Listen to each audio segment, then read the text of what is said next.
Hello बच्चों, कैसे हो आप। मेरा नाम है अभिषेक कानोड़िया और आपका स्वागत है हमारे प्यारे से चैनल संदीप कोचिंग क्लासेस पर। बच्चों, आज हम शुरू करने जा रहे हैं मोस्ट इम्पॉर्टेंट टॉपिक जिसका सबको बेसब्री से इंतज़ार था। इस चैप्टर का सबसे मोस्ट आईएमपी टॉपिक कहें तो कोई गलत बात नहीं होगी। इस टॉपिक का नाम है गॉस लॉ। ये गॉस लॉ किस चैप्टर में आता है तो आप जानते हैं चैप्टर कौन सा चल रहा है। चैप्टर नंबर 1 चल रहा है, इलेक्ट्रिक चार्ज एंड फील्ड, और ये इस चैप्टर का सबसे ज़्यादा इम्पॉर्टेंट टॉपिक है। नाम है गॉस लॉ। गॉस लॉ को हम अगले 2, 3, 4 लेक्चर तक पढ़ते रहेंगे क्योंकि ये चैप्टर का सबसे ज़्यादा इम्पॉर्टेंट टॉपिक है। तो चलिए स्टार्ट करते हैं गॉस लॉ। पर गॉस लॉ स्टार्ट करने से पहले उम्मीद करता हूँ कि आपने मेरी पुरानी वीडियो देख ली होगी जिसमें हमने इलेक्ट्रिक फ्लक्स को पढ़ा था। इलेक्ट्रिक फ्लक्स क्या होता है आप लास्ट लेक्चर में पढ़े, कभी इलेक्ट्रिक फ्लक्स के बारे में जानकारी नहीं है तो आपको शायद से ये वीडियो समझ में आने वाली नहीं है। तो यहाँ पर इलेक्ट्रिक फ्लक्स का बहुत ज़्यादा इंपॉर्टेंस है और यही शब्द बार बार यूज़ होगा किसमें, गॉस लॉ में। कभी आपने वीडियो नहीं देखी है तो आप यहाँ पर आई बटन दिख रहा होगा, उस आई बटन पे क्लिक करें, उसमें आपको पूरी की पूरी प्लेलिस्ट नज़र आ जाएगी, मिल जाएगी। और इस वीडियो को आपने अभी शुरू नहीं किया है या फिर शुरू करने वाले हैं तो उससे पहले पुरानी वीडियो को ज़रूर देख ले। तो आज हम स्टार्ट करने जा रहे हैं गॉस लॉ। तो चलिए स्टार्ट करते हैं। गॉस लॉ क्या होता है, सबसे इंपॉर्टेंट टॉपिक क्या है। तो गॉस लॉ शुरू करने से पहले बता दूं, गॉस एक फिजिसिस्ट है या फिर कहें कि एक साइंटिस्ट है जिसने एक लॉ दिया। ये लॉ क्या है देखते हैं। तो गॉस लॉ को मैं डबल इन्वर्टेड कॉमा में लिखूंगा। गॉस लॉ क्या कहता है, इलेक्ट्रिक फ्लक्स। देखिए मैंने कहा था इलेक्ट्रिक फ्लक्स लास्ट लेक्चर में हमने पढ़ा था। कभी ये नहीं पता तो पहले वो पढ़ के आए। इलेक्ट्रिक फ्लक्स को डिनोट किससे करते हैं हम, फाई ई से। यहाँ पे ई फॉर इलेक्ट्रिक और फाई का मतलब फ्लक्स। तो electric flux passing through a closed surface area is equal to 1 upon epsilon naught times total charge enclosed in closed surface area। हाँ, नई थ्योरम है, टाइम तो लगेगा पर इसका मीनिंग क्या है मैं समझाता हूँ। देखिए इसका हम मीनिंग समझते हैं। देखिए क्या है इलेक्ट्रिक फ्लक्स को हम किससे डिनोट करते हैं, फाई ई से। इलेक्ट्रिक फ्लक्स जिसका फॉर्मूला आपको पता होगा, इलेक्ट्रिक फ्लक्स का फॉर्मूला याद होगा आपको, E vector dot ds vector, याद होगा लास्ट क्लास में पढ़ा था। तो ये थ्योरम क्या कहती है, electric flux passing through a close surface area is equal to 1 upon epsilon not times the total charge in close surface area. हो सर अभी भी समझने में नहीं आई, मैं समझाता हूँ। अभी बहुत कुछ समझना बाकी है। स्टेटमेंट आया है अभी। तो स्टेटमेंट क्या है, electric flux passing through a closed surface area is equal to 1 upon epsilon naught times the total charge present या फिर total charge enclosed in closed surface area। तो यहाँ पर इसका स्टेटमेंट ये है, स्टेटमेंट लिखा हुआ है और इसका मैथमेटिकल मीनिंग ये है। मैथमेटिकली हम ऐसा लिख सकते हैं। तो यहाँ पर गॉस लॉ क्या बोलना चाह रही है, तो गॉस लॉ ये कहना चाहती है कि मान लीजिए एक क्लोज सरफेस एरिया है। मान लीजिए ये क्या है, ये एक क्या है, क्लोज सरफेस एरिया है जिसमें से क्या पास हो रहा है, इलेक्ट्रिक फ्लक्स। इसमें से क्या पास हो रहा है बच्चों, इलेक्ट्रिक फ्लक्स। क्या पास हो रहा है बच्चों, इलेक्ट्रिक फ्लक्स पास हो रहा है। क्या पास हो रहा है बच्चों, electric flux. Sir electric flux होता क्या है, इलेक्ट्रिक फ्लक्स याद होगा, इलेक्ट्रिक फ्लक्स होता है total number of electric lines passing through a close surface area. याद कीजिए तो यहाँ पर क्लोज सरफेस एरिया है। तो गॉस लॉ ये कहता है कि इलेक्ट्रिक फ्लक्स जो इस क्लोज सरफेस एरिया से पास हो रहा है, इलेक्ट्रिक फ्लक्स जो इस क्लोज सरफेस एरिया से पास हो रहा है वो किसके इक्वल होगा? वो इक्वल होगा 1/ε0 times the total charge enclose in this close surface area. इसका मतलब ये हुआ कि इस सरफेस एरिया में जितने चार्ज प्रेजेंट होंगे, इस सरफेस एरिया में जितने चार्ज प्रेजेंट होंगे उनको कभी ε0 से डिवाइड कर दे तो आपको क्या मिल जाएगा? Electric flux. Sir electric flux होता क्या है? हमें तो यही नहीं पता। इलेक्ट्रिक फ्लक्स होता है total number of electric lines passing through a close surface area. तो फिर से बताता हूँ, इलेक्ट्रिक फ्लक्स जो यहाँ से पास हो रहा है, इलेक्ट्रिक फ्लक्स जो यहाँ से पास हो रहा है, इलेक्ट्रिक फ्लक्स जो यहाँ से पास हो रहा है, गॉस लॉ कहता है electric flux passing through this close surface area is equal to 1/ε0 times the total charge enclose in it. तो हम इसको क्या करने जा रहे हैं? प्रूफ करने जा रहे हैं। उम्मीद करता हूँ ये बात समझ में आई होगी। क्या समझ में आई होगी कि इस सरफेस एरिया से कितनी इलेक्ट्रिक लाइंस निकल रही है? Electric lines passing through a close surface area is called electric flux. इस सरफेस एरिया से कितनी इलेक्ट्रिक लाइंस पास हो रही है वो किस पे डिपेंड करेगी? किस पे डिपेंड करेगी? 1/ε0 times the total charge present inside the surface area. अंदर कितने चार्ज प्रेजेंट है उस पर डिपेंड करेगी। मैं आपको समझाता हूँ। देखिए, मान लीजिए अभी कितने चार्ज है? क्यू चार्ज है। मान लीजिए आपने चार्ज को ट्वाइस कर दिया तो पता है क्या होने वाला है? बताओ क्या होने वाला है? इलेक्ट्रिक फ्लक्स जो होगा वो डायरेक्टली प्रोपोर्शनल टू किसके हुआ? चार्ज के। मतलब आपने चार्ज को डबल कर दिया तो इलेक्ट्रिक फ्लक्स भी क्या हो जाएगा? डबल। इलेक्ट्रिक फ्लक्स का डबल होना मतलब इलेक्ट्रिक लाइंस डबल निकलने लगेगी। मान लीजिए आपने चार्ज को 3 गुना कर दिया, चार्ज की क्वांटिटी कितनी कर दी? 3 गुना कर दी, तो इलेक्ट्रिक फ्लक्स जो होगा मतलब इलेक्ट्रिक लाइन जो पास होगी वो भी 3 गुना हो जाएगी। कभी आपने चार्ज को आधा कर दिया तो इलेक्ट्रिक फ्लक्स भी क्या हो जाएगा? आधा हो जाएगा। उम्मीद करता हूँ ये बात आपको समझ आ चुकी होगी। तो अब हम इसका क्या करने जा रहे हैं? प्रूफ करने जा रहे हैं। क्या करने जा रहे हैं बच्चों? प्रूफ करने जा रहे हैं। एक काम करते हैं, प्रूफ करने से पहले मैं आपको कुछ एग्जाम्पल देता हूँ। मैं आपको कुछ क्या देता हूँ बच्चों? एग्जाम्पल देता हूँ। एग्जाम्पल क्या है? देखिए, मान लीजिए ये क्लोज सरफेस एरिया है जिसमें ए पॉइंट पर एक चार्ज है +q है और बी पॉइंट पर चार्ज है कितना? 2q और सी पॉइंट पर चार्ज है 3q। तो आपसे कोई पूछे कि इस वाले सरफेस एरिया से कितना फ्लक्स पास हो रहा है तो आप कहेंगे बाय गॉस लॉ इससे कितना फ्लक्स पास हो रहा है। तो आप गॉस लॉ से कहेंगे कि गॉस लॉ क्या कहता है? Electric flux passing through this close surface area is equal to 1/ε0 total charge enclosed. Total charge enclose मतलब इस सरफेस एरिया के अंदर कितने चार्ज हैं? तो फाई इक्वल्स टू बोलो क्या हो जाएगा? 1/ε0 क्यू। कितने चार्ज प्रेजेंट है? Q +2Q +3Q। बताए कितना फ्लक्स पास होगा? 3Q + 2Q 5Q + 6Q upon में ε0। उम्मीद करता हूँ ये बात समझ में आई होगी। इलेक्ट्रिक फ्लक्स नहीं पता तो पिछली लेक्चर देखे, पर इलेक्ट्रिक फ्लक्स का मतलब क्या होता है, गॉस लॉ का मतलब क्या है, आज हम पढ़ाने जा रहे हैं। गॉस लॉ का मतलब समझाने जा रहे हैं। गॉस लॉ क्या कहता है? Electric flux passing through a close surface area is equal to 1/ε0 times the total charge enclose in this close surface area. ठीक है, एक और एग्जाम्पल लेते हैं। एग्जाम्पल 2 लेता हूँ मैं। एग्जाम्पल 2 लेता हूँ। मान लीजिए क्लोज सरफेस एरिया कैसी भी हो सकती है। क्लोज सरफेस एरिया मैं सर्कल बना रहा हूँ, क्लोज सरफेस एरिया स्फेरिकल बना रहा हूँ सॉरी, और यहाँ पर 3 पॉइंट है, ए पॉइंट, बी पॉइंट और सी पॉइंट। यहाँ पर कितने चार्ज है? 3Q है, यहाँ पर कितना है? 2Q है और यहाँ पर कितना है? -5Q है। 3 चार्ज है, 3Q, 2Q और -5Q। तो गॉस लॉ क्या कहता है बच्चों डरने का नहीं। गॉस लॉ क्या कहता है? इलेक्ट्रिक फ्लक्स जो होगा वो क्या होगा? 1/ε0 times the total charge. 1/ε0 times the total charge. तो बताओ फाई इक्वल्स टू क्या होगा?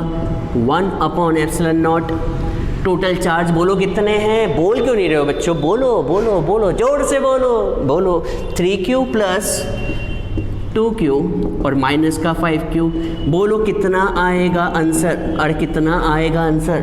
3q प्लस 2q 5q और 5q में से 5q गया, क्या आंसर आएगा, 0 इंटू समथिंग 0, मतलब चार्ज का सम कितना हो गया 0, तो उस सरफेस एरिया से इलेक्ट्रिक लाइंस पास ही नहीं होगी। उम्मीद करता हूँ गॉस थ्योरम समझ में आई होगी। स्टेटमेंट को रट लो, क्या है इसे बोले, ये क्या लिखा है, electric flux passing through a closed surface area is equal to 1 upon epsilon naught time 1 upon epsilon naught times the total charge enclosed in this surface area। उम्मीद करता हूँ गॉस लॉ समझ में आ गई होगी। ऐसे मैं ढेरों क्वेश्चन करके दिखा सकता हूँ, पर मीनिंग एक ही होगा, क्या कि इस सरफेस एरिया के अंदर जितने चार्ज होंगे, इलेक्ट्रिक फ्लक्स भी उतना ही पास होगा। तो आप इस पर इस वाले पर double star, triple star, 10 star, लाखों स्टार, अरबों स्टार, जितने स्टार आपके पास पड़े हों उतने स्टार लगा दें। इसी को बोलते हैं गॉस लॉ। क्या कहते हैं बच्चों, गॉस लॉ। तो आप जल्दी से इसका स्क्रीनशॉट ले लें, क्योंकि अभी हमें इसका प्रूफ करना है। क्या करना है बच्चों, प्रूफ करना है। तो स्टेटमेंट समझ में आया होगा। अब हम क्या करने जा रहे हैं, गॉस लॉ का प्रूफ। ले लीजिए स्क्रीनशॉट।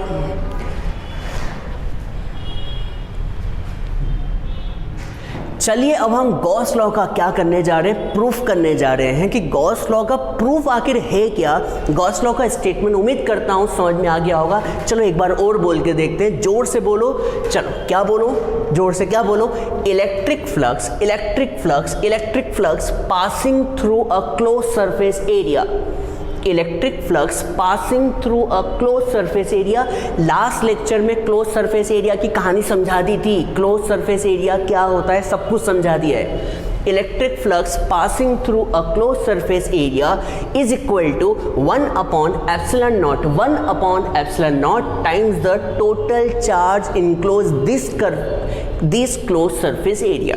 उम्मीद करता हूँ समझ में आ गया होगा। चलिए अब हम इसका क्या करने जा रहे हैं, चलिए क्या करने जा रहे हैं, प्रूफ करने जा रहे हैं। क्या करने जा रहे हैं, प्रूफ करने जा रहे हैं। तो प्रूफ करने के लिए हम क्या कर रहे हैं, consider plus Q charge present at O point. हमने क्या कंसीडर किया कि एक प्लस क्यू चार्ज है जो किस पॉइंट पर बैठा हुआ है, चुपके से किस पॉइंट पर बैठा हुआ है, ओ पॉइंट पर। तो ये इसकी क्या होगी बच्चों, इलेक्ट्रिक फील्ड होगी। क्या होगी बच्चों, इलेक्ट्रिक फील्ड। सर्कल तो अच्छा बना है पर सेंटर थोड़ा सा गड़बड़ हो गया। तो ये जो है इसकी क्या होगी, इलेक्ट्रिक फील्ड होगी। या फिर इसे हम कहते हैं कि ये इसकी गॉसियन सरफेस होगी। गॉसियन सरफेस के बारे में भी हम डिटेल में बात करेंगे। इस फील्ड के आसपास इसका क्या होगा, दबदबा होगा कि नहीं होगा। तो हमने क्या किया, इस चार्ज से r डिस्टेंस पर, थोड़ा नीचे ले लेते हैं जगह अच्छी मिल जाएगी। तो इस चार्ज से r डिस्टेंस पर एक P पॉइंट लिया। क्या लिया, P पॉइंट लिया। अब बच्चों बताओ ये किस शेप का है, पहले तो ये बताओ। तो आप कहेंगे सर ये सर्कल है। अरे भाई ये तो बोर्ड पर सर्कल नजर आ रहा है, ये सर्कल नहीं, क्या है, स्फीयर है। ये क्या है बच्चों, स्फीयर है। देखिए मैं आपको समझाता हूँ ये सर्कल क्यों नहीं है, ये स्फीयर क्यों है। देखिए मान लीजिए जिस कमरे में आप बैठे हुए हैं या मैं पढ़ा रहा हूँ, उस कमरे में एक पॉइंट है, उस पर क्या प्रेजेंट है, चार्ज। तो अब बताओ उस चार्ज का दबदबा कहाँ होगा, आगे, पीछे, दाएं सही है, हाँ बाएं। तो बोलेंगे सर चारों तरफ होगा, पर चारों तरफ का मतलब सिर्फ प्लेन नहीं होता, इसका जो दबदबा होगा पूरा चारों तरफ होगा। सर किस शेप में होगा, किस शेप में होगा, स्फेरिकल शेप में होगा, हाँ है ना। तो बच्चों प्लीज़ ये सर्कल नहीं है, मैं यहाँ पे नोट डाउन नहीं कर रहा हूँ, सर्कल नहीं है, ये क्या है, स्फीयर है। सोचे इसका दबदबा किस जगह होगा, चारों तरफ, चारों तरफ, दाएं बाएं ऊपर नीचे सब दूर, बोले तो स्फेरिकल शेप में होगा, हाँ है ना। तो हमने P पॉइंट ले लिया R डिस्टेंस पर, ठीक है। और यहाँ पर इस P पॉइंट पर एक स्मॉल सरफेस एरिया बनाया। क्या बनाया बच्चों, स्मॉल सरफेस एरिया लिया। क्या लिया बच्चों, स्मॉल सरफेस एरिया। और याद करें लास्ट लेक्चर में एरिया वेक्टर बताया था। ये ds क्या है, ये ds क्या है, एरिया वेक्टर। इसलिए बच्चों बोलता हूँ लाइन से पढ़ो, लाइन से। ऐसा नहीं कि इम्पॉर्टेंट है तो इम्पॉर्टेंट को ही पढ़ो, इम्पॉर्टेंट को पढ़ो तब पढ़ो जब आपको बेसिक आता हो। बेसिक नहीं आता तो इम्पॉर्टेंट भी समझ में नहीं आएगा। तो यहाँ पर क्या है, ये ds वेक्टर है, हाँ है ना। और आपको ये तो पता होगा प्लस क्यू चार्ज के कारण इलेक्ट्रिक फील्ड जो होती है हमेशा प्लस क्यू से बाहर की तरफ जाती है, हाँ है ना। ये तो पता होगा इलेक्ट्रिक फील्ड हमेशा प्लस क्यू से बाहर की तरफ जाती है, हाँ है ना। तो अब शुरू करते हैं हमारे डेरिवेशन को। यहाँ से करते हैं, जगह अच्छी मिलनी चाहिए, जगह नहीं है तो यहीं पे करते हैं। इलेक्ट्रिक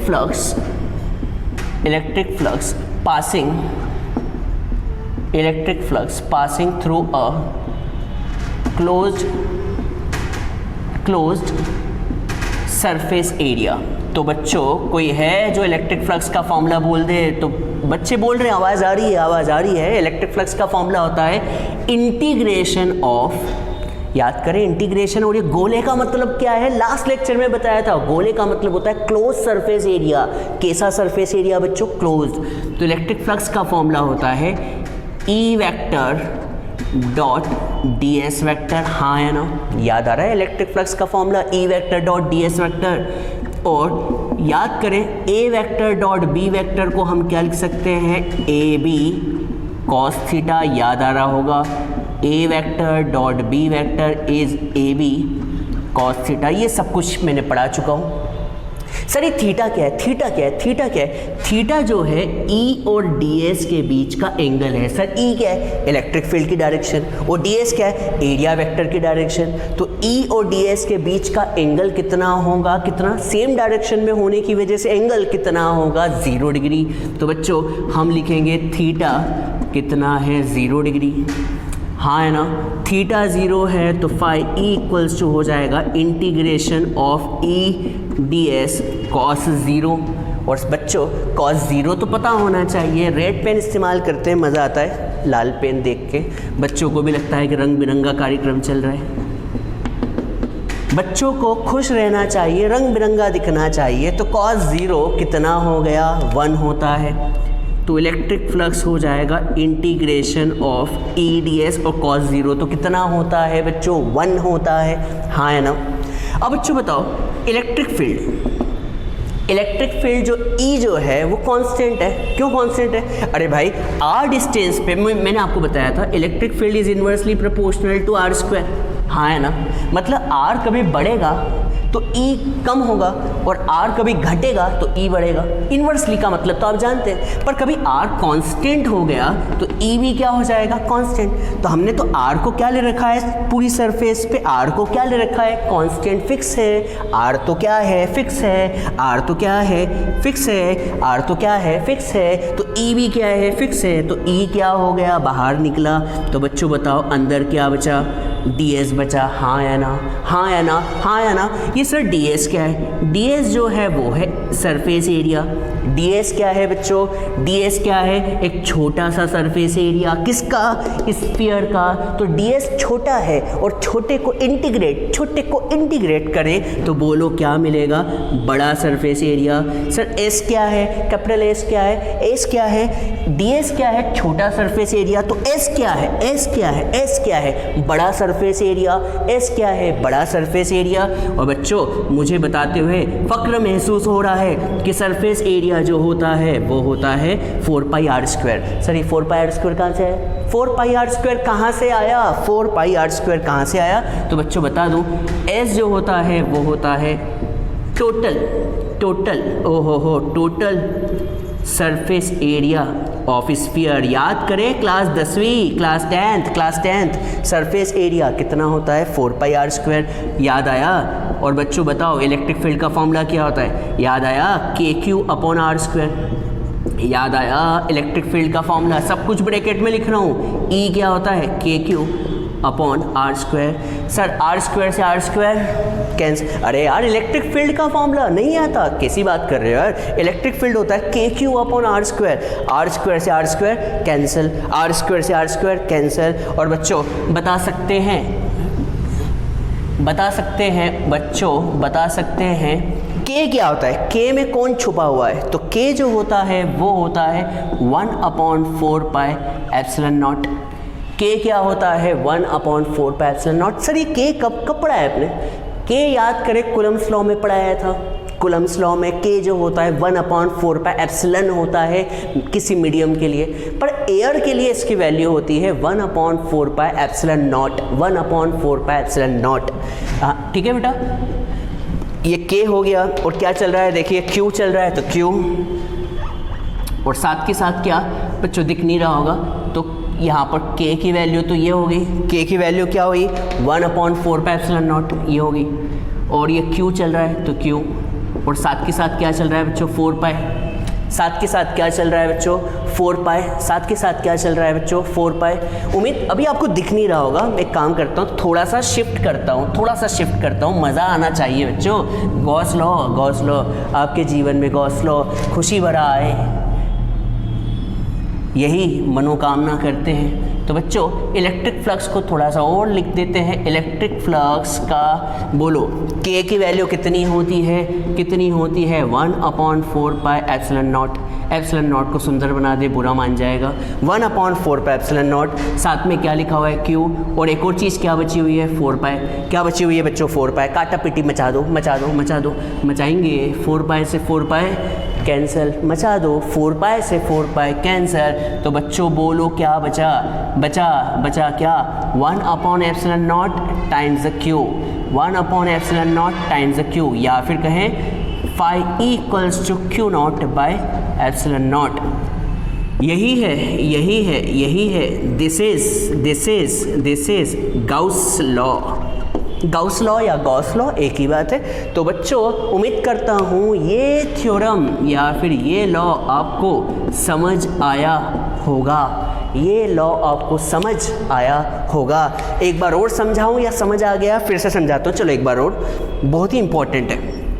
क्या है बच्चों? देखो सपोज हमने +Q चार्ज लिया, कहाँ पर? O पॉइंट पर, और ये उसकी क्या होगी? Gaussian surface. गॉसियन सरफेस क्या होती है? देखिए इलेक्ट्रिक फील्ड जो होती है इन्वर्सली प्रोपोर्शनल टू r²। कभी r को कांस्टेंट कर दिया जाए तो इस पूरे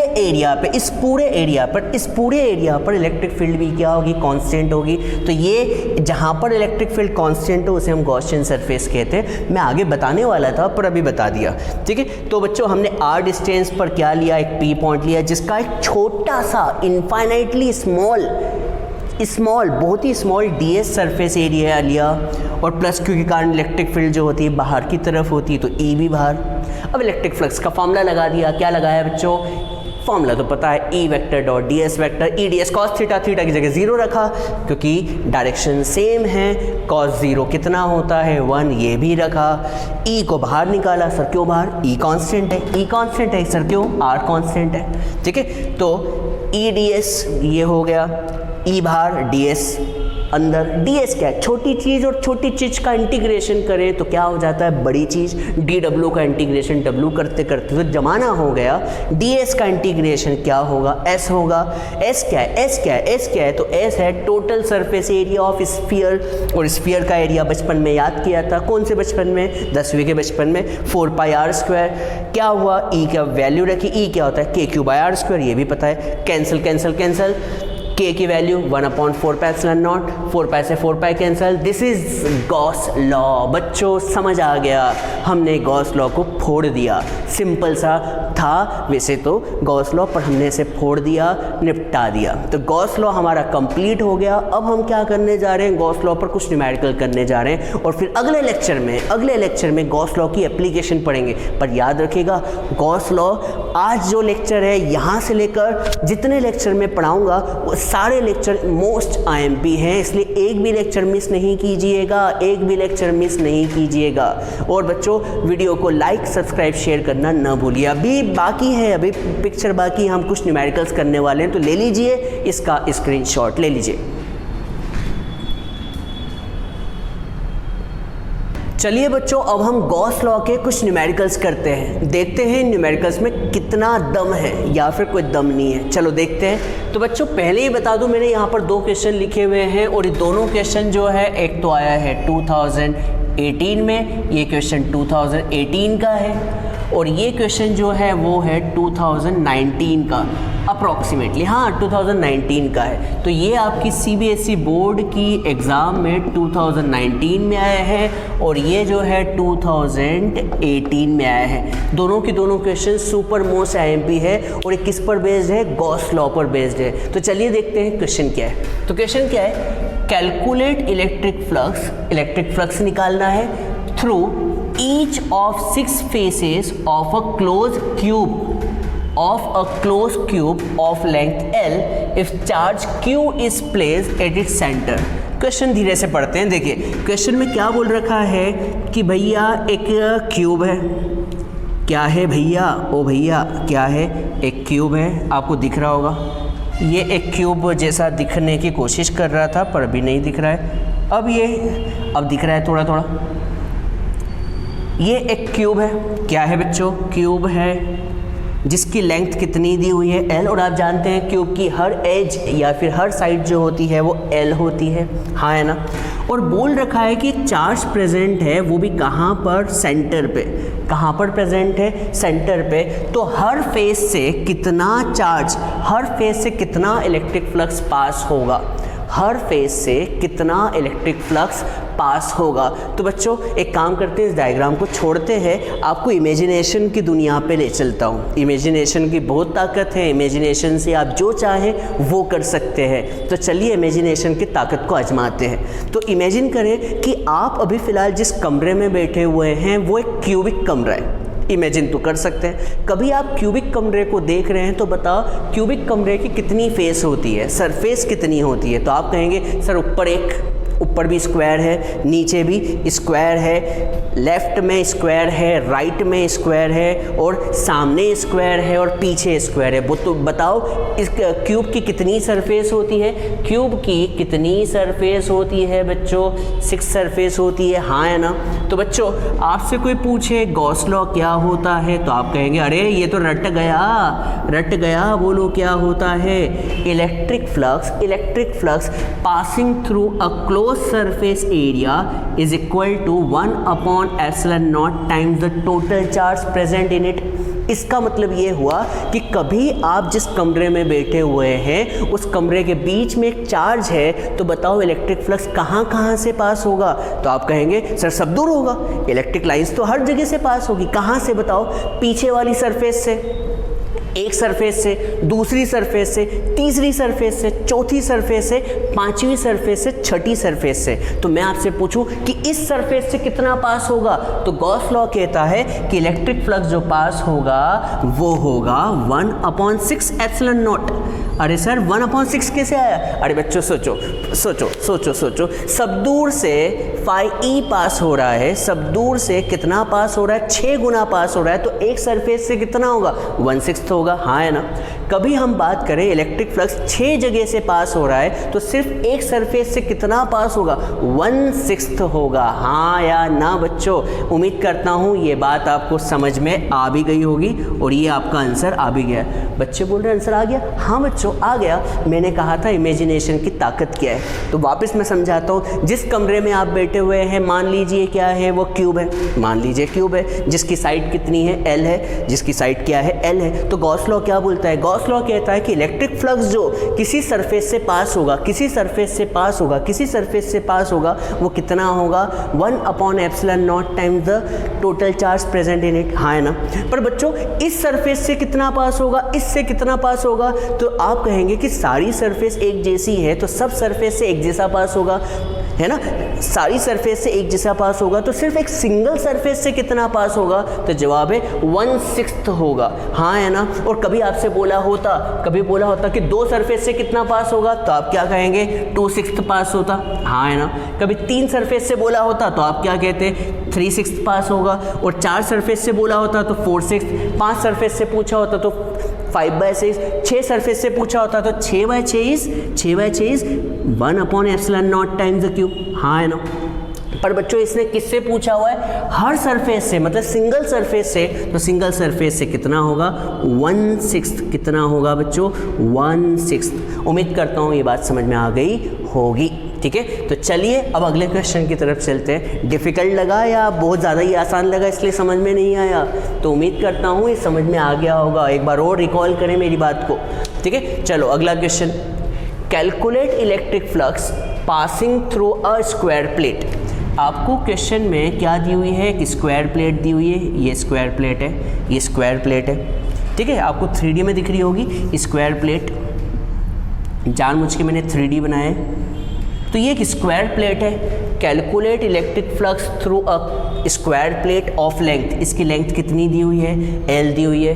if a charge Q is place just above it, आपसे बोल रखा है कि एक चार्ज प्रेजेंट है, वो कहाँ प्रेजेंट है, जस्ट अबाउ कुछ दूरी पर चार्ज प्रेजेंट है, वो भी कितनी दूरी पर है, x दूरी पर है।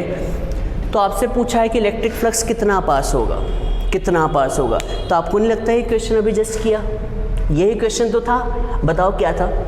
कभी हम बात करें एक स्क्वायर प्लेट की, तो अभी वापस इमेजिन करें, आप जिस कमरे में बैठे हुए हैं एक क्यूब कमरा है, तो बताओ उसकी 6 सरफेस किस शेप की होगी, स्क्वायर शेप की होगी। तो जो नीचे वाली सरफेस है बताओ वो किस शेप की होगी, तो आप कहेंगे सर ये स्क्वायर शेप की होगी। तो कभी आप इमेजिन करें, इसे क्यूब इमेजिन करें, तो बताओ इलेक्ट्रिक फ्लक्स कहाँ पास होगा, सर नीचे होगा, इधर होगा, ऊपर होगा, नीचे होगा, सब दूर होगा, 6 सरफेस पे होगा। पर इस सरफेस पे कितना होगा, तो इस सरफेस पे होगा मेरे प्यारे बच्चों, इस सरफेस पे कितना होगा, 1/6 ε0 टाइम्स द टोटल चार्ज। कोई दिक्कत बच्चों, उम्मीद करता हूँ ये बात आपको समझ में आ गई होगी। सर ये 1/6 कैसे आया, अभी भी समझ में नहीं आया। बच्चों सोचो, क्यूब जो होता है 6 स्क्वायर ही तो होते हैं, हाँ है ना। तो आपसे पूछा है कि एक स्क्वायर पर कितना फ्लक्स पास होगा। अरे भाई 6 स्क्वायर पर Q/ε0, तो एक स्क्वायर पर कितना, 1/6, हाँ है ना। कोई दिक्कत हो तो बोल दे। अब बच्चों अब सेकंड क्या है, सेकंड क्या बोल रखा है, सेकंड बोल रखा है what would be flux if side of square is double. मतलब आपने क्या कर दिया, स्क्वायर की साइड को डबल कर दिया। तो मैं डायग्राम में फिर से बनाता हूँ, स्क्वायर की साइड को डबल कर दिया। बोलो कितना हो गया, 12 हो गई साइड, कितनी हो गई बच्चों, डबल हो गई। और बोल रखा है and distance x is also double. और आपने क्या किया, ये जो चार्ज जो है जो x डिस्टेंस पे था इसको भी क्या कर दिया, डबल कर दिया। तो पूछ रखा है कि फ्लक्स में क्या चेंज आएगा, तो जवाब है फ्लक्स में कोई चेंज नहीं आएगा। अरे भाई फ्लक्स में चेंज नहीं आएगा, सब कुछ डबल हुआ है, डिस्टेंस भी डबल हो गई और साइड भी डबल, तो कुछ तो चेंज आना चाहिए। तो जवाब है कोई चेंज नहीं आएगा। बताओ क्यों बेटा, गॉस लॉ को याद करो। गॉस लॉ क्या होता है, गॉस लॉ का स्टेटमेंट हम फिर से बोलते हैं। Electric flux passing through a close surface area is equal to 1/ε0 times the total charge present inside it. मतलब उस सरफेस के अंदर कितने चार्ज है उस पर डिपेंड करता है, साइज पे डिपेंड नहीं करता। साइज को 10 गुना करो, 100 गुना करो, 1000 गुना करो, लाख गुना करो, कितना भी करो, इलेक्ट्रिक फ्लक्स सिर्फ किस पे डिपेंड करता है? चार्ज पे। क्या चार्ज को डबल किया है? नहीं, चार्ज डबल नहीं किया, चार्ज डबल नहीं किया, चार्ज डबल नहीं किया तो फ्लक्स में भी कोई चेंज नहीं आने वाला। सर कभी क्वेश्चन में ऐसा होता कि चार्ज को डबल कर दिया तो इलेक्ट्रिक फ्लक्स क्या हो जाता? डबल हो जाता। कभी चार्ज को 10 गुना कर दिया होता तो इलेक्ट्रिक फ्लक्स 10 गुना हो जाता। सर डिस्टेंस को डबल किया, कोई चेंज नहीं आएगा। साइड को डबल किया, कोई चेंज नहीं आएगा। नहीं आएगा, नहीं आएगा, नहीं आएगा। क्यों नहीं आएगा? क्योंकि गॉस लॉ कहता है कि इलेक्ट्रिक फ्लक्स सिर्फ किस पर डिपेंड करता है? चार्ज पर। किस पर डिपेंड करता है? चार्ज। उसके अंदर कितने चार्ज है उस पर डिपेंड करता है। चार्ज के साथ कोई छेड़खानी नहीं की है, चार्ज के साथ कोई छेड़खानी नहीं की है, इसलिए इलेक्ट्रिक फ्लक्स में भी कोई चेंज नहीं आएगा। जो पहले आंसर था वही आंसर आएगा। तो जवाब है कोई चेंज नहीं आएगा। उम्मीद करता हूँ ये बात समझ में आ गई होगी। 1/6 कैसे आया मैं फिर से बताता हूँ। देखिए मैं फिर से बताता हूँ कि मान लीजिए एक पाइप है, उस पाइप से पानी निकल रहा है और उस पानी से मान लीजिए 60 लीटर पानी है, 60 लीटर पानी है। कितना पानी है पाइप में? 60 लीटर पानी है। अभी 60 लीटर पाइप से हमने 6 पाइप कनेक्ट कर दिए। कितने पाइप कनेक्ट करें? 6 पाइप, और 6 का साइज सेम है। तो बताओ 60 लीटर पानी हर पाइप में कितना डिवाइड होगा? तो आप कहेंगे 10 10 10 10 10 10। तो आपसे कोई पूछे कि भैया एक पाइप में कितना पानी जाएगा, तो आप कहेंगे टोटल का 1/6। टोटल का कितना? 1/6। जवाब यही है कि 6 सरफेस से जा रहा है Q/ε0, तो एक सरफेस से कितना जाएगा? 1/6 Q/ε0। और सर यहाँ चेंज क्यों नहीं आया सेकंड वाले में? क्योंकि गॉस लॉ कहता है कि इलेक्ट्रिक फ्लक्स सिर्फ किस पे डिपेंड करता है? चार्ज पे, डिस्टेंस पे नहीं डिपेंड करता। डिस्टेंस साइज पर डिपेंड नहीं करता। तो साइज को डबल करो, 10 गुना करो, 1000 गुना करो, डिस्टेंस को डबल करो, 1000 गुना, लाखों गुना, अरबों गुना करो, उस पर डिपेंड नहीं करेगा। सिर्फ डिपेंड करेगा तो सिर्फ किस पे डिपेंड करेगा? किस पे डिपेंड करेगा बच्चों? चार्ज पर डिपेंड करेगा। चार्ज के साथ कोई छेड़खानी नहीं की है, इसलिए इलेक्ट्रिक फ्लक्स में भी कोई चेंज नहीं आने वाला। जल्दी से स्क्रीनशॉट ले लीजिए, बहुत हो गया, ले लीजिए।